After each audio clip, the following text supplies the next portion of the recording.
Vous écoutez Arte Radio. C'est pas en devenant féministe que je me suis dit sciemment « Ah, je veux plus avoir le fantasme de la soumission ». Je me suis pas réveillée un matin en me disant « Bon, maintenant, voilà, j'arrête de m'exciter sur les hommes qui me considèrent en femme-objet ».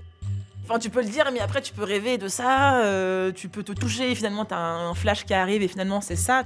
Mais en revanche, j'ai réalisé que ces fantasmes-là ont évolué et ont changé ces dernières années. Parce que j'avais plus envie d'avoir ces rapports-là avec les hommes dans ma vraie vie, et que donc, en fait, mon imaginaire aussi a évolué. Ces fantasmes-là, on va pas en guérir. Moi, je crois pas que je vais en guérir. Je peux mieux les comprendre, je peux mieux les situer, avoir une meilleure connaissance en fait de pourquoi ils existent. Mais par contre, la façon dont ils me font mouiller, mais presque, j'ai pas envie que ça change en fait. Ça fait de moi une personne presque plus complexe, avec plus de couches, et surtout que je suis capable de comprendre encore une fois que mes ennemis vivent à l'intérieur de moi en fait. Et ça, c'est à l'opposé de pas mal de mouvements féministes antiracistes, tue le colon en toi, tue le flic en toi. Moi, je suis là, non. J'ai pas trop envie de le tuer.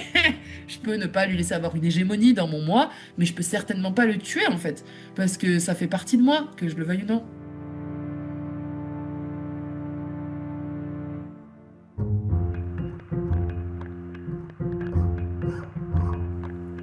Le plus souvent dans l'histoire, Anonyme était une femme.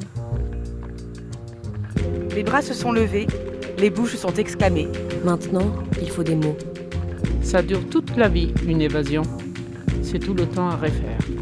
Le féminisme est une révolution, pas un réaménagement des consignes marketing. Toutes ces vies, infiniment obscures, il reste à les enregistrer. Un podcast à soi, par Charlotte Bien-Aimée. Épisode 63. Que faire de nos fantasmes de violence ? Je ne me souviens plus quand sont apparues les premières images érotiques dans ma tête.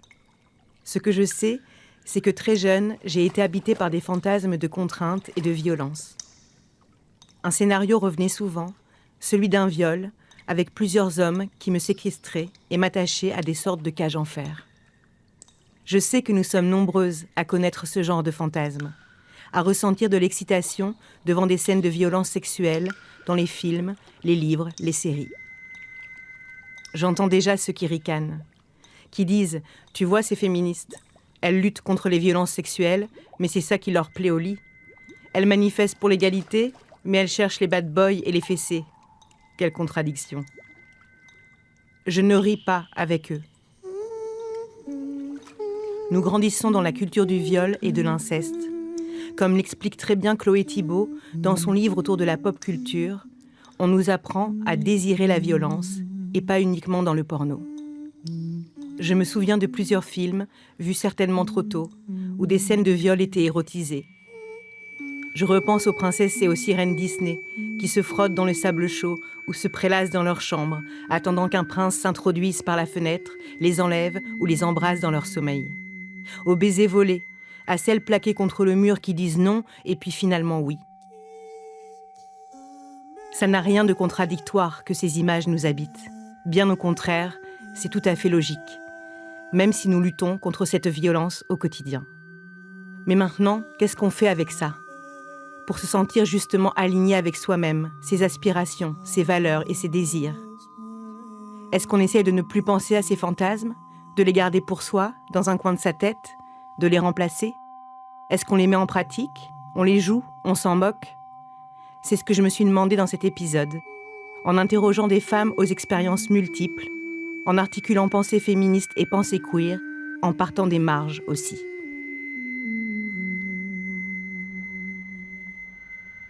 Moi, mes premiers fantasmes, c'est quand j'avais peut-être 10, 11, 12 ans. J'étais une grande fan d'Arsène Lupin à l'époque, j'étais amoureuse de lui.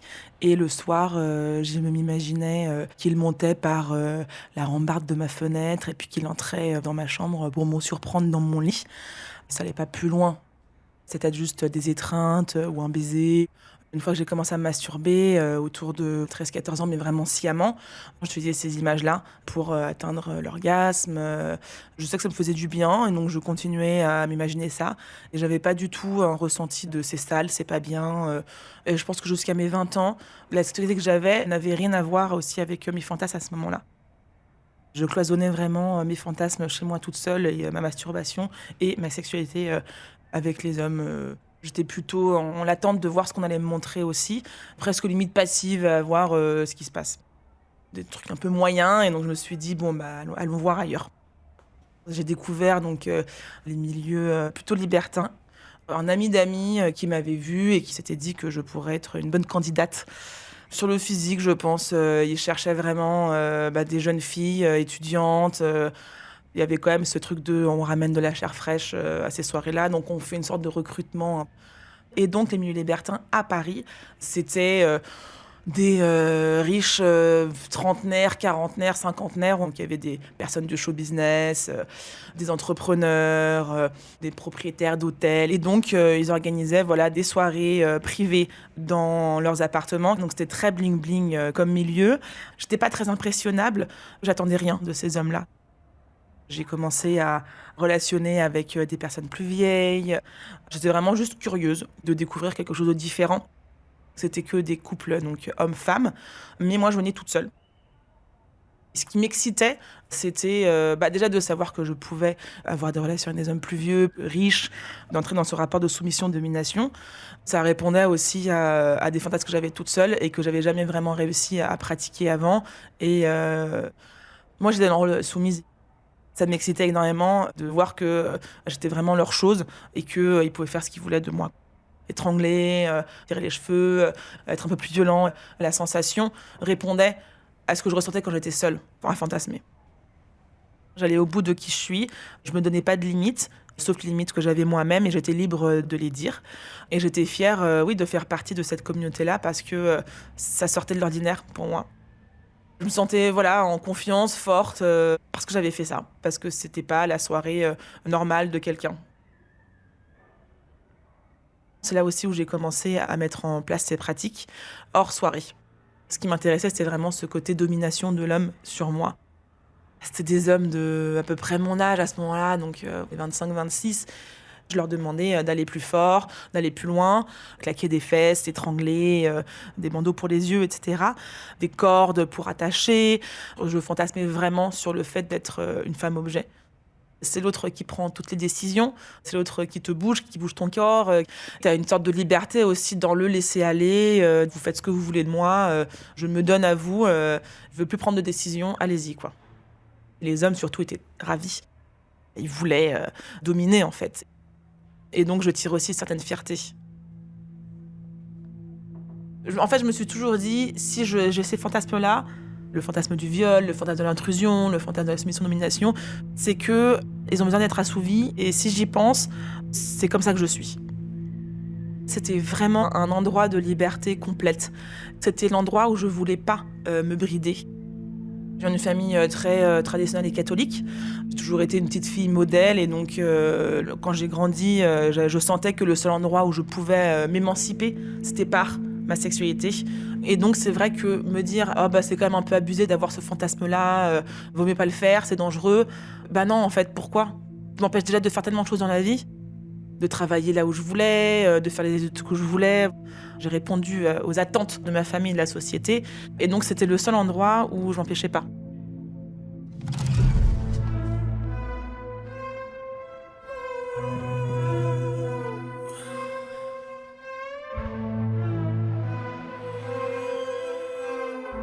Contrairement à Nadia, je n'ai jamais eu envie de mettre mes fantasmes en pratique avec d'autres.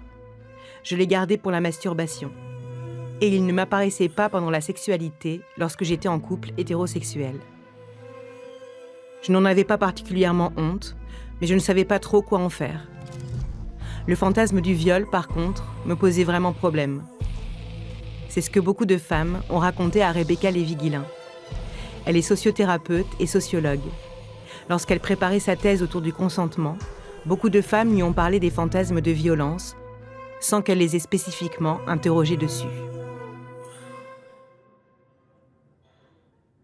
Avoir des fantasmes de viol, c'est assez perturbant parce qu'à la fois on défend l'idée que, évidemment, qu'on ne veut pas être violé, et en même temps, on fantasme sur des scénarios de viol. Donc ça crée un peu des dissonances psychiques, des mal-être.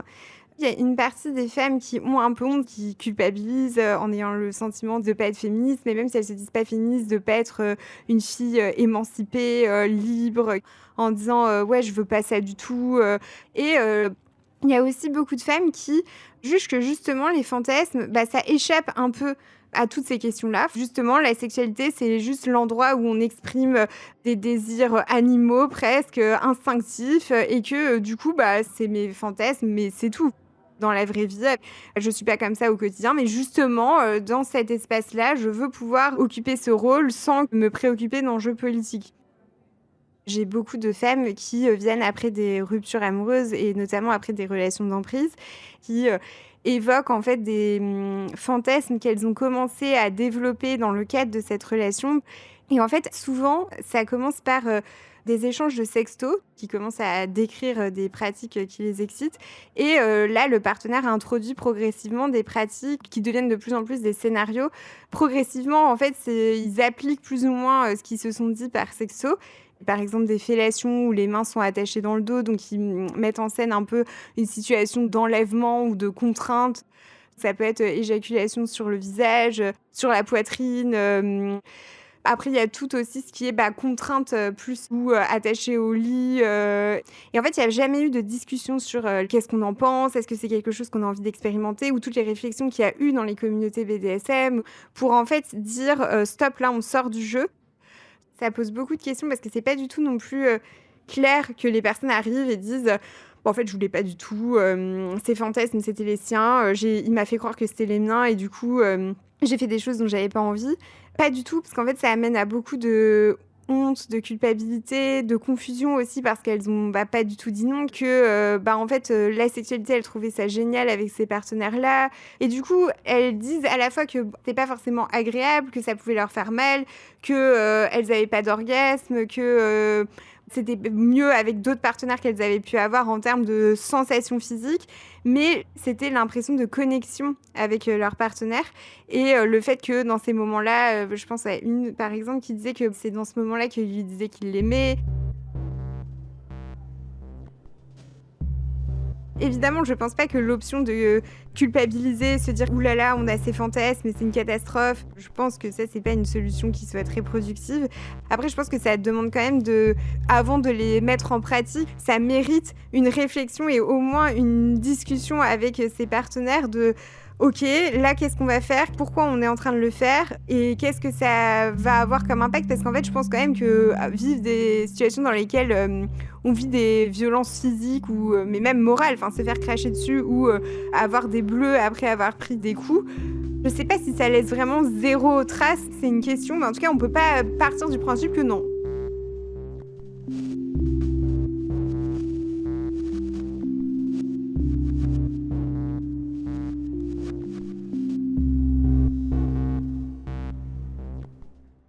Bien après, je suis partie à l'étranger, j'étais en couple, très amoureuse.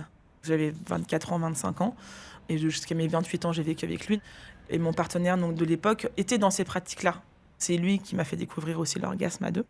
C'était quelqu'un qui était hyper sexuel. Moi, je pensais que c'était normal d'être disponible tout le temps pour son conjoint.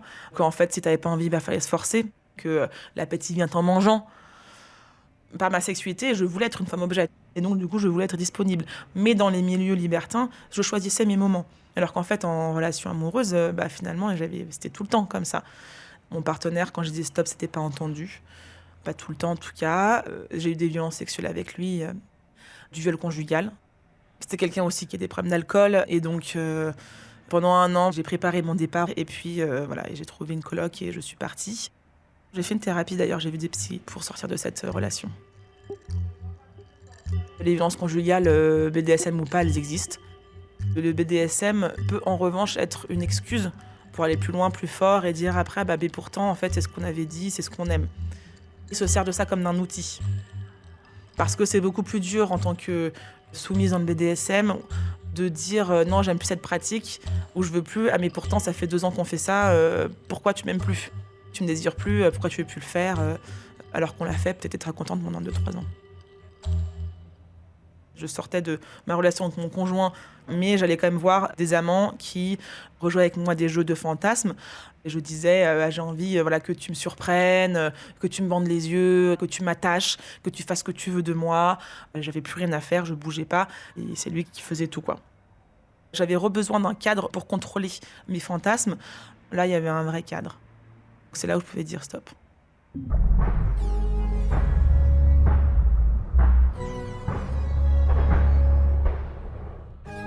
En 8 jours, elle a pris la peur, mais la certitude. L'angoisse, mais le bonheur. René se jeta sur elle comme un forban sur une captive. Et elle devint captive avec délice. Sentant à ses poignets, à ses chevilles, à tous ses membres et au plus secret de son corps et de son cœur, les liens plus invisibles que les plus fins cheveux, plus puissants que les câbles dont les Lilliputiens avaient ligoté Gulliver, que son amant serrait ou desserrait d'un regard. Elle n'était plus libre. Ah, Dieu merci, elle n'était plus libre. Mais elle était légère, déesse sur les nuées, poisson dans l'eau, perdue de bonheur. Perdue parce que ses fins cheveux, ces câbles que René tenait tous dans sa main, étaient le seul réseau de force par où passa désormais en elle le courant de la vie. L'herbe devenait noire. Le jour n'était plus le jour, ni la nuit, mais d'infernales machines qui faisaient alterner le clair et l'obscur pour son supplice.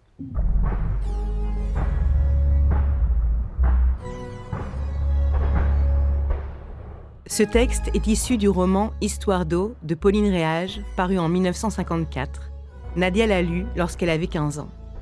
Aujourd'hui, de nombreuses adolescentes dévorent les livres de dark romance, principalement écrits par des jeunes femmes. Devenues extrêmement populaires en France depuis les années 2020, elles racontent des histoires d'amour hétérosexuelles à la frontière entre désir et violence, avec des dynamiques de domination, de pouvoir et de soumission. Pour la sociologue Daria Sobotchinska, ces livres participent d'un mouvement de démocratisation des pratiques BDSM, bondage, domination, soumission et sadomasochisme.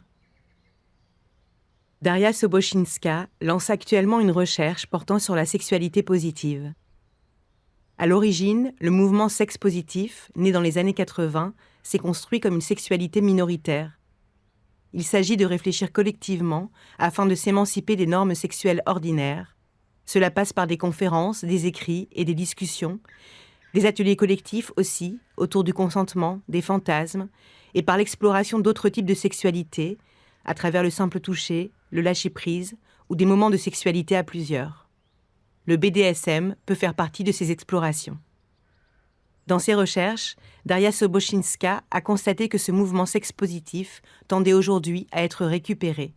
Le caractère minoritaire disparaît, il s'est normalisé, à travers notamment de nombreux comptes sur les réseaux sociaux, se revendiquant aussi sexe-positif. Dans l'idée de sexualité positive, la honte autour de la sexualité, elle ne doit plus exister parce qu'elle a existé trop longtemps, et notamment elle a existé trop longtemps pour les femmes. Et l'inverse de tout ça, ça va être de dire il n'y a pas de honte dans la sexualité, et avoir une sexualité réussie, c'est avoir une sexualité qui est assumée. Donc, la meilleure chose à faire pour les femmes, pour être libres, pour s'épanouir, etc., c'est effectivement d'investir ces fantasmes. C'est quelque chose que je peux réfléchir, que je peux interroger sur, en fait, c'est quoi mes désirs, comment je les mets en pratique ou pas.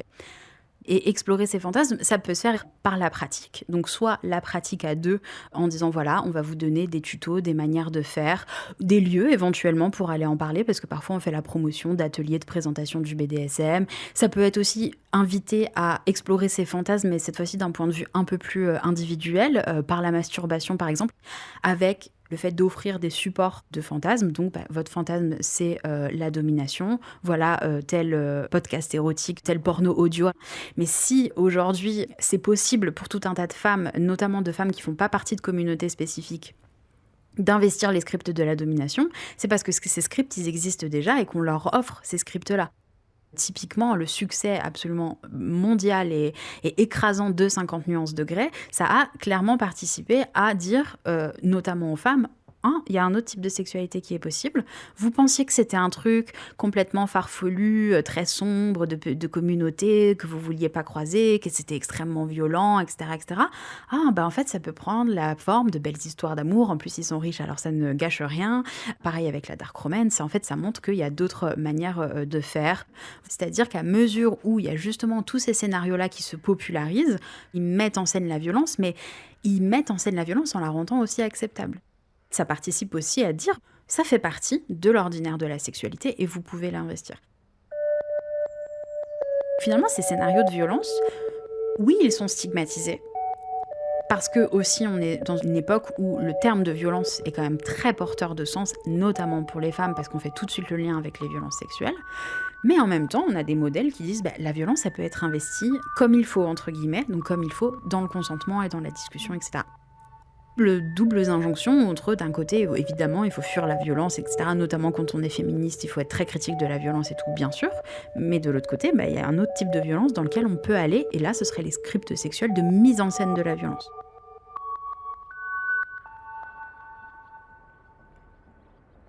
Malgré tout, certains fantasmes restent particulièrement tabous et honteux, comme ce fut le cas pour Pauline. Elle évolue dans les milieux queer. Là-bas, le mot fantasme y est souvent nommé kink. Parler de sexualité kinky fait référence à des pratiques jugées déviantes et raconte un désir d'appropriation d'un stigmate et de formation d'une sous-culture. Si je voyais quelqu'un pisser, ça pouvait m'exciter. J'avais cette sensation dans mon corps d'excitation. Mais par contre, ça me dégoûtait, donc je la mettais de côté tout de suite. Je me suis rendu compte avec une de mes ex, en fait, qui m'a proposé de faire des jeux avec des fluides, notamment, que j'aimais bien. C'est-à-dire qu'en gros, elle m'a proposé d'aller aux toilettes et qu'elle me pisse dessus. Elle avait lu ça dans un livre. Elle m'a dit, viens, on fait comme dans le livre. Et en fait, à partir de ce moment-là, moi, ça m'a libéré un truc. On faisait pas mal de jeux comme ça avec elle. C'est vraiment le truc par rapport à l'urine, quand même. Le crachat aussi. Je pense qu'il y a un truc qui est plutôt lié à l'humiliation. Quelque chose de domination et d'humiliation. Il y a quelque chose que j'aimais là-dedans, mais dont j'avais quand même vachement honte. Ce mélange-là des deux, quoi. Parce que ça vient aussi de choses de mon enfance. Maintenant, je le sais particulièrement avec ma levée d'amnésie traumatique il y a quelques temps, où là, j'ai pu vraiment mettre des mots. J'étais victime d'inceste de la part de mes parents, et puis bon, probablement aussi d'un de mes grands-parents. Le fait d'avoir vécu l'inceste, j'imagine bien que ça a dû jouer dans le truc de la domination, d'être dominée et de toujours avoir honte des choses. Sexuellement, j'ai toujours eu honte d'être excitée, parce qu'il y a plein de choses qui devaient m'exciter aussi de mes parents. Donc ça, c'est quelque chose qui était très compliqué pour moi, ouais. Après ma levée d'amnésie, c'était pire encore. Ça me faisait terriblement honte. Ça a fait un pic.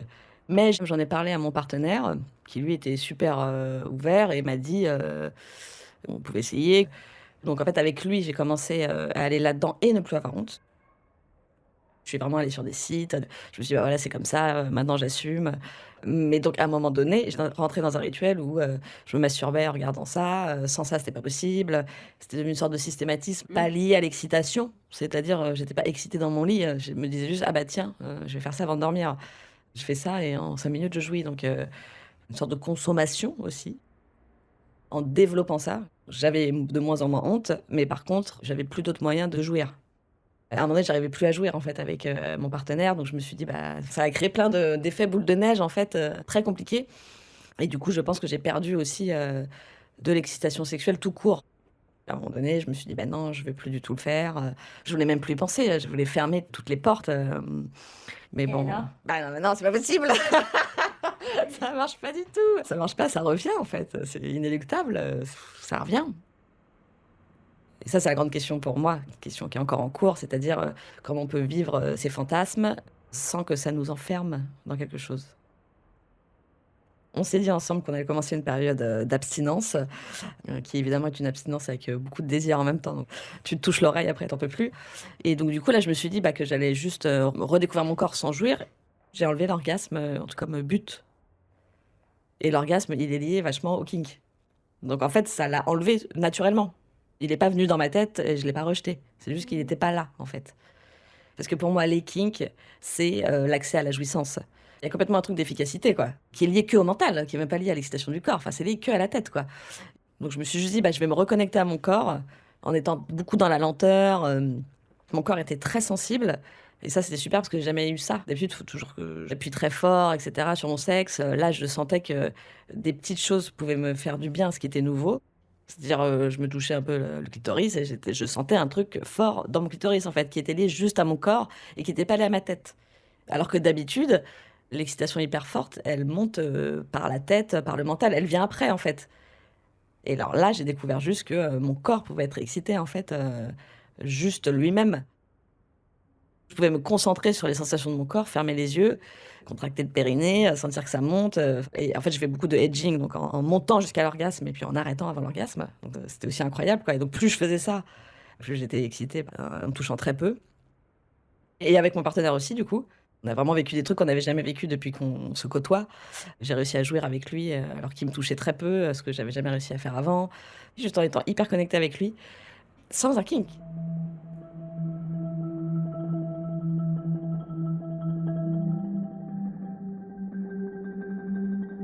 Certaines féministes, qui travaillent sur l'inceste et la lutte contre les violences faites aux enfants, préfèrent le terme d'excitation traumatique à celui de fantasme lorsqu'il s'agit d'images introduites suite à des violences sexuelles vécues. Au-delà de l'érotisation de la domination masculine, je me suis d'ailleurs interrogée sur le lien entre climat incestuel et fantasme de violence, puisque dans le climat incestuel, l'amour est lié à la domination. En tout cas, pour moi, je crois que je préfère utiliser le terme d'excitation traumatique pour ces images qui m'habitent encore parfois. Dans son livre « Pour une érotique du sensible », Aurore Vincenti propose des pistes pour chercher à désirer en dehors de la violence et du pouvoir.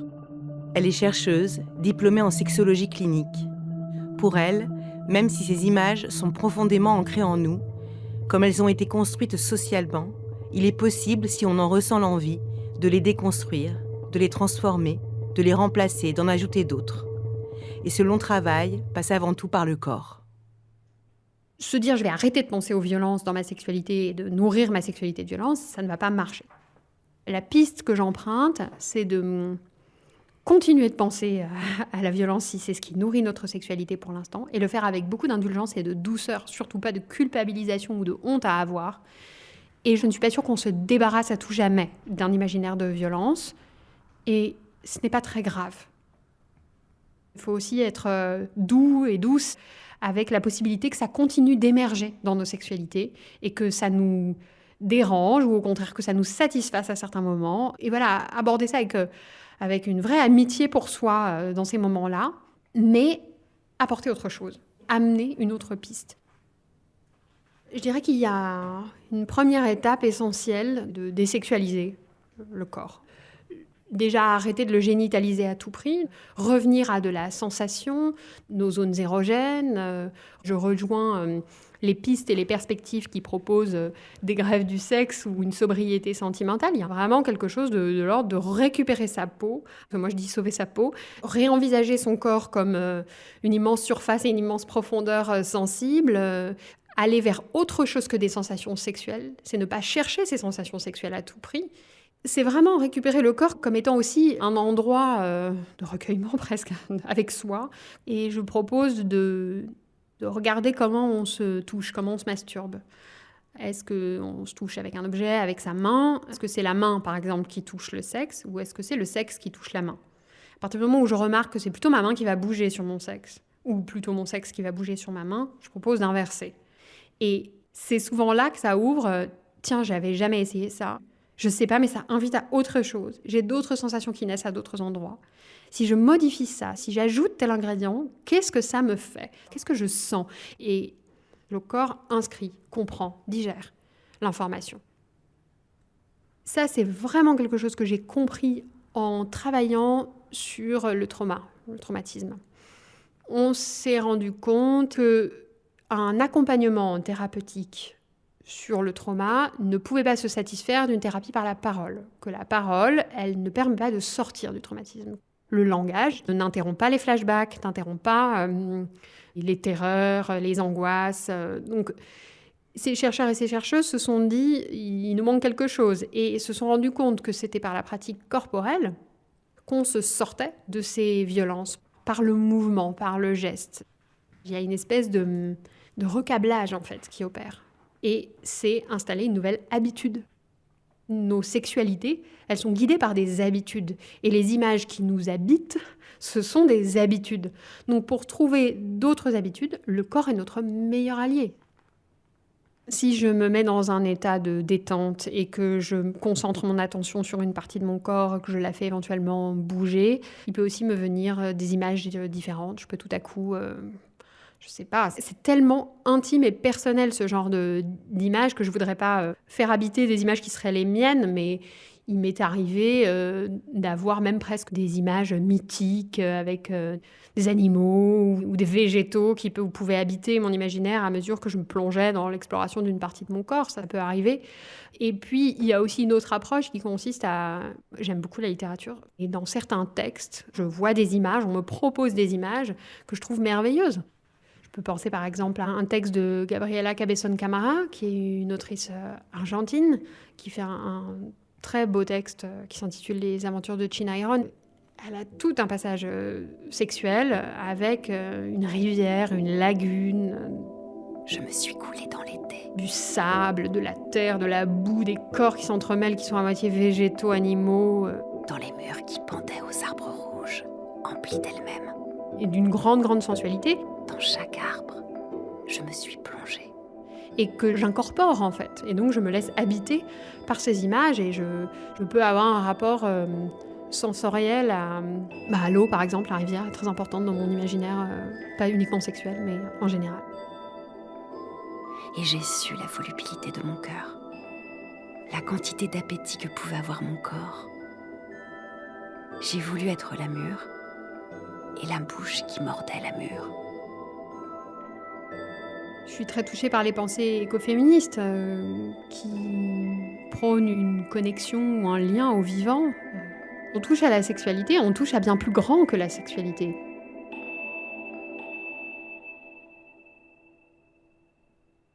C'est un gros travail, mais un travail qui change la vie. Et les personnes qui m'ont le plus inspirée dans cette démarche-là, ce sont les personnes qui ont vécu des violences et qui font ce travail parce qu'elles n'ont pas le choix de le faire. Ces personnes n'ont peut-être pas le temps, pas l'envie, elles aimeraient mieux faire autre chose, mais elles le font parce que ça a été trop dur et que c'est encore trop dur.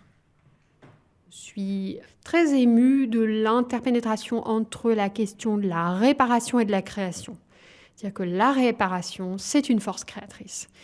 Et ensuite, ce que je peux dire des hommes que j'ai pu côtoyer, recevoir et qui ont fait cette démarche-là, c'est que ça ouvre un monde pour eux aussi, car les injonctions à la performance pèsent aussi sur leurs épaules. Une découverte de leur propre sensorialité, de leur propre sensibilité, de leur façon d'envisager la sexualité qu'ils ne soupçonnaient même pas possible.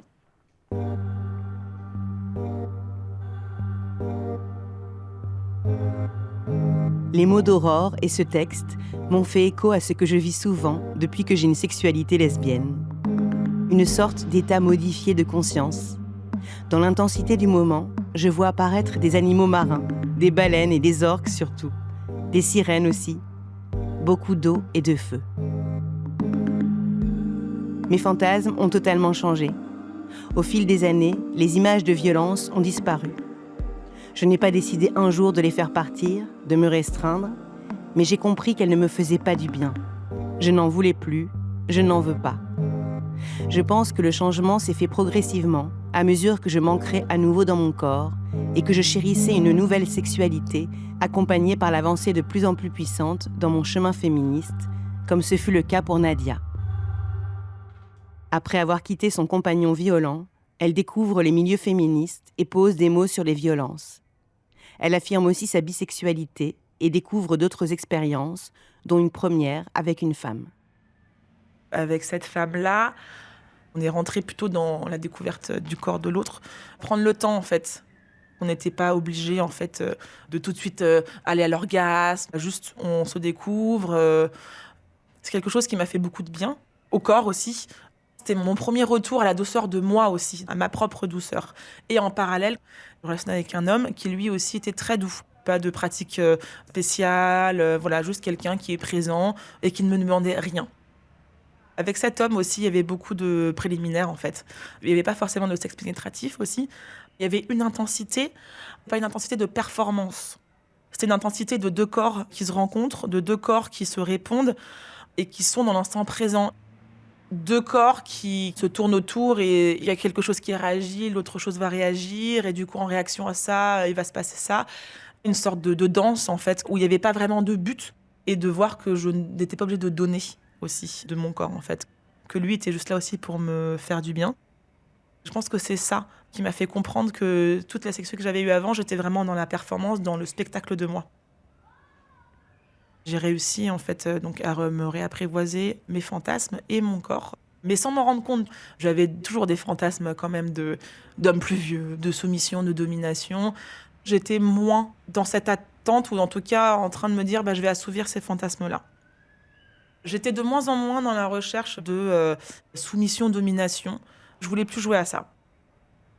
Je n'étais plus excitée par l'idée de cet homme qui allait arriver, qui allait me dominer, qui allait me pénétrer, qui va me soumettre, en tout cas me dire quoi faire. Que j'y pensais plus en fait quand je me touchais moi-même. Je fantasmais du coup sur ce que je faisais avec mes amantes et mes amants, ou ce que j'allais faire avec eux et avec elles. Et à leur regard, et à leur corps, l'intensité que j'ai eue avec telle ou telle personne, l'intensité que je pourrais avoir avec telle ou telle personne.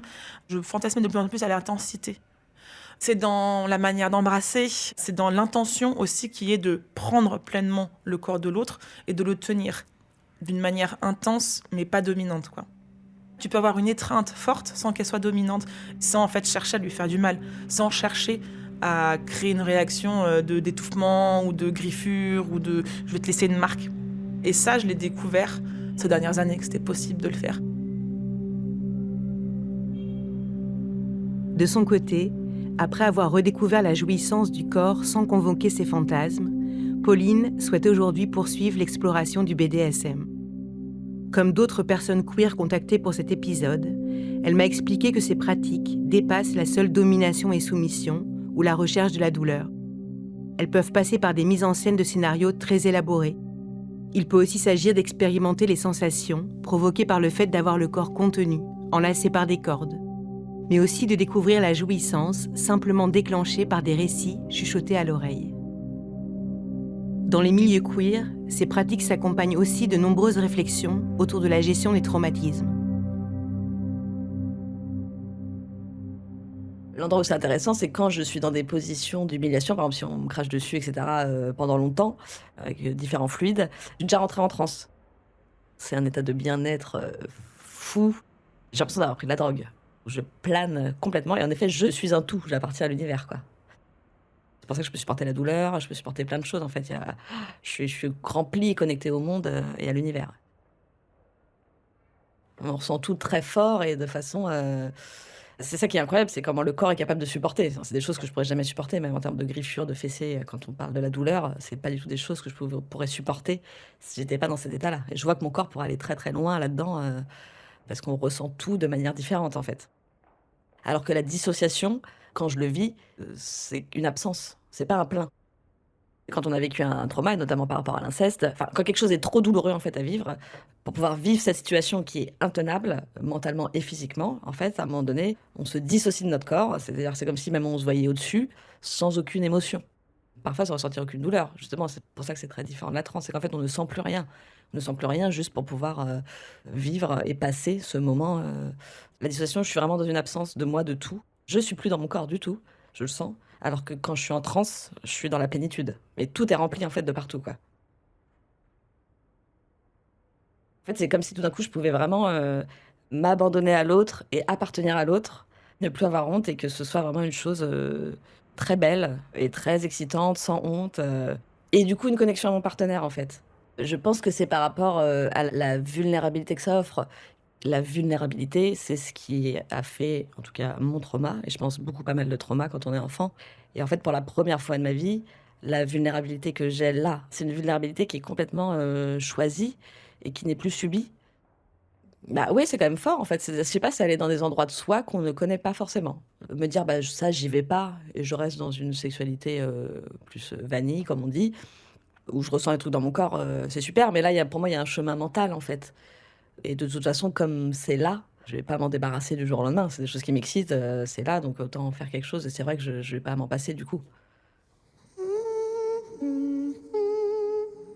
Je me suis jamais dit que je rejouais une violence patriarcale.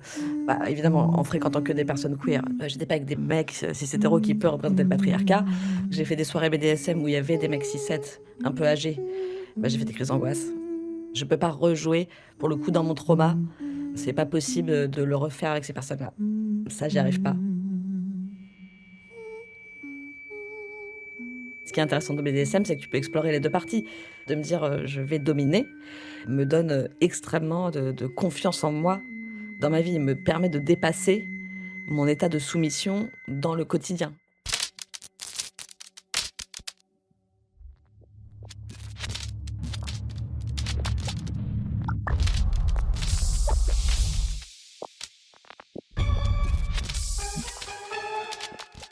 Je voudrais, si tu l'acceptes, que tu me donnes les clés.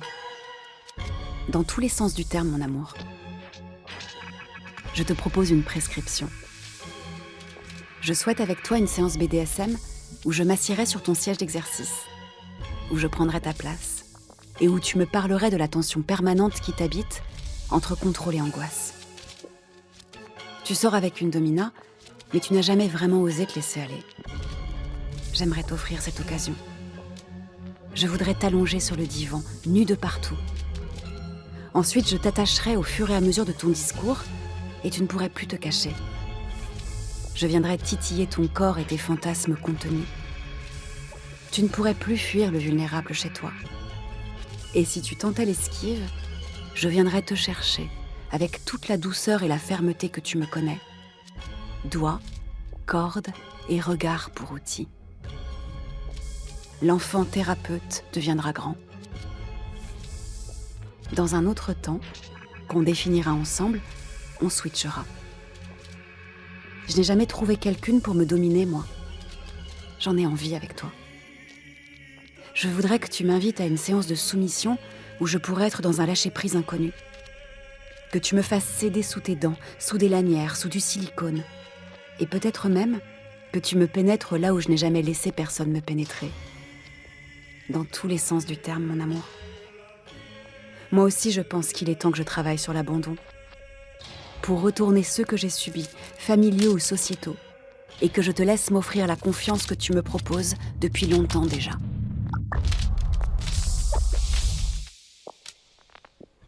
L'humaine, l'endroit de mon trouble. C'est aussi en découvrant les milieux queer que Myriam Baafou a décidé d'explorer ces fantasmes qu'elle ne parvenait de toute façon pas à faire disparaître. Si elle ne les convoquait pas, elle s'ennuyait. Myriam Baafou est chercheuse en philosophie et militante écoféministe décoloniale. Elle vient de publier le livre « Héropolitique, écoféminisme, désir et révolution ». Plus on s'ouvre à des formes de jouissance non normées, plus on se sent en vie. Plus on se sent en vie, plus on a envie de vivre et plus on a envie de défendre la vie de celles qui s'y trouvent et qui sont les plus vulnérables.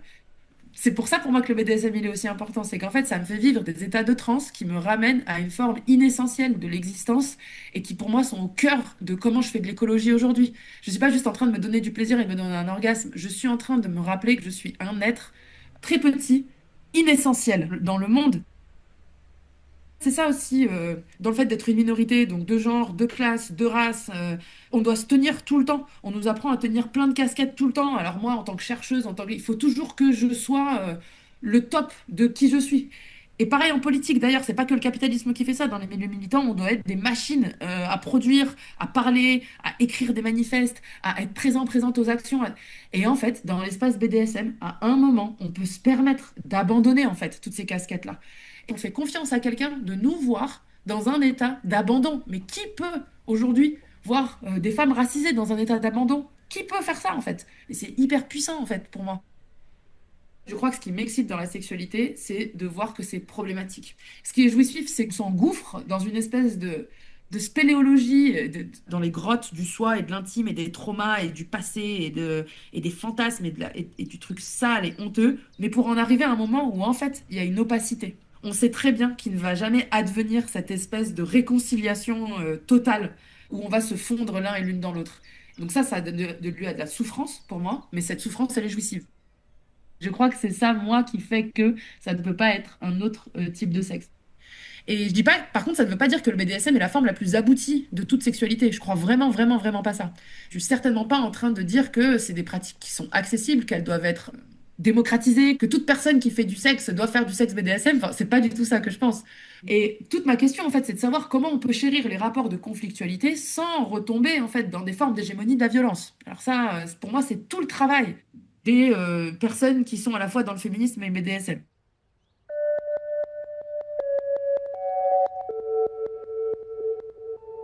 Est-ce que consentir à la violence permet de sortir de la violence ou de la transformer ? C'est un débat qui déchire les sciences sociales et la littérature scientifique, comme me l'a expliqué la sociologue Daria Sobotchinska. On va avoir une partie de la littérature qui va se dire, en fait, le fait de mettre en scène la violence et le fait de consentir à la violence et à la domination, ça participe à lui enlever son caractère justement contraignant. En fait, le consentement, ça devient une clé de déverrouillage, où en fait, on va passer d'une sexualité qui est violente au sens négatif du terme. On consent, donc on passe dans la mise en scène de la violence, et donc là, en fait, on se moque de la violence, on singe la violence, on l'explore comme on veut en mettant notre propre limite, etc. Et on prend du plaisir dans la violence et on reprend le contrôle et on le fait en toute connaissance de cause et on le fait pour prendre du plaisir et pour kiffer, etc. Mais il y a aussi une autre partie de la littérature qui va dire, mais en fait, il suffit peut-être pas de faire semblant d'être violent pour que ça soit plus violent. Et donc le fait de faire semblant d'être dominant, de jouer la domination, etc., ça ne change rien au fait qu'en fait on est en train encore de réinvestir des scénarios patriarcaux, des scénarios de violence, des scénarios de domination. Et ce qui est d'ailleurs assez intéressant, c'est que quand en fait on travaille sur la domination, la plupart des cas qu'on va observer, c'est plutôt des femmes qui sont dominées par des hommes. Maintenant, en disant tout ça, on crée aussi des normes. Il y aurait des bons fantasmes et des mauvais fantasmes. Et ça pose aussi quand même des questions de, encore une fois, qu'est-ce qu'on a le droit de valoriser ou pas ? Parce que là, on pose la question de la domination, mais éventuellement, il y aurait d'autres types de sexualité où on pourrait se dire, non, finalement, c'est pas très au clair. Et donc, investir des fantasmes qui sont déjà bien inscrits, investir des scripts sexuels qu'on connaît déjà bien et qui sont efficaces, évidemment, c'est plus facile, c'est plus rapide. Et bien sûr, tout le monde n'a pas le privilège de pouvoir réfléchir à sa sexualité 10 heures par jour et de pouvoir acheter des ouvrages, lire des ouvrages. Typiquement, la domination, ça sort un peu du lot. On sait que ça marche bien pour tout un tas de gens, donc ça devrait marcher pour nous aussi, donc on y va. Il y a des pratiques qui peuvent être particulièrement hardcore et qui peuvent être dangereuses pour le corps. Parce qu'on a des cordes qui vont enserrer les membres, ça peut être très dangereux, ça peut désarticuler, etc., qui vont enserrer le cou et qui peuvent littéralement étrangler. Et par exemple, une des règles du shibari, c'est vous avez toujours une paire de ciseaux à portée de main, parce que si, en fait, il y a à un moment donné un glissement qui se fait, une corde qui se bloque, il faut évidemment libérer la partenaire ou le partenaire, mais c'est souvent la partenaire. Et donc, il faut être en mesure de connaître ses propres limites. Et puis, il faut avoir un partenaire qui est en mesure de comprendre tout de suite quand il y a un problème, qui considère que le non, c'est un non, ou en tout cas que le safe word, s'il y en a un, en tout cas que ce qu'on est en train de dire de stop, la douleur est là. Maintenant, vu qu'il y a une démocratisation, ça veut aussi dire des pratiques un peu moins pensées, un peu moins abouties, un peu moins réfléchies. Donc ça, c'est le premier type de risque sur lesquels, pour le coup, alerte beaucoup tout un tas de... Enfin, la communauté BDSM, les formatrices en sexualité positive, etc. Il y a la sécurité physique, on ne s'étrangle pas jusqu'à l'étouffement. Ce qui peut être aussi un fantasme, l'étranglement et l'étouffement, mais il faut connaître la limite.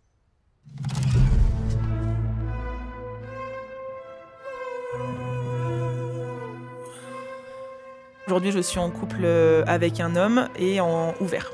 Donc, on relationne avec d'autres personnes à côté. Donc, c'est pas quelqu'un qui regarde du porno, elle a jamais trop intéressé. Il a senti longtemps, en fait, cette demande de performance en tant qu'homme. Et il a essayé aussi d'en sortir. Et moi, quand je lui parlais donc, des soirées que je faisais, etc., pour lui, c'est un autre monde, quoi. Au début, il avait un peu peur aussi. Il n'avait pas envie de ça. Mais quand on a commencé à relationner, c'était moi qui le dominais. Un petit peu. On était beaucoup dans la recherche de moi en tant que femme, je vais te dominer en fait et je vais te pénétrer. Il était en demande que je lui serre la gorge, qu'il soit sous moi en tout cas. C'est moi qui est sur lui, c'est moi qui gère tout, c'est moi qui le pénètre. C'était nouveau de faire ça avec un homme. Moi, ça me plaisait, mais j'avais aussi peur de mal faire, parce que tu sais jamais en fait.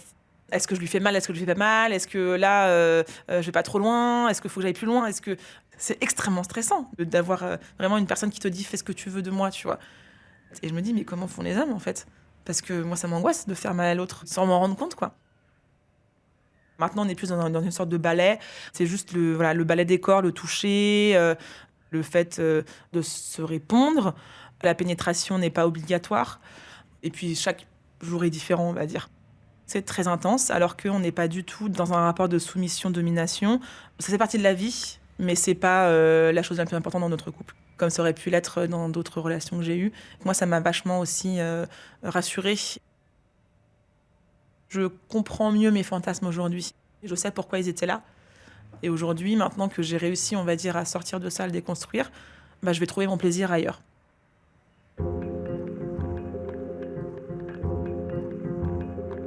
C'était un podcast à soi de Charlotte Bien-Aimée, réalisé par Annabelle Brouard. Accompagnement éditorial, Sarah Bénichou. Texte, Laure Giapiconi. Illustration, Anna Vanda Gogusset. Je remercie tout particulièrement Nadia et Pauline, ainsi que Lou et Aude, pour le courage des témoignages et la confiance accordée. Merci aussi à Maude Serpin pour les mises en contact et son livre « Fantasmes au féminin ». Merci à Claire Alquier, à Lauriane et Marie, et merci à Sophie. Un podcast à soi est produit par Arte Radio. Vous pouvez le réécouter sur toutes les plateformes de podcast et sur le site arteradio.com.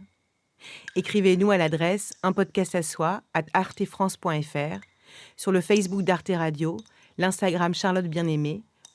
Vive la radio, vive les podcasts, vive la révolution féministe.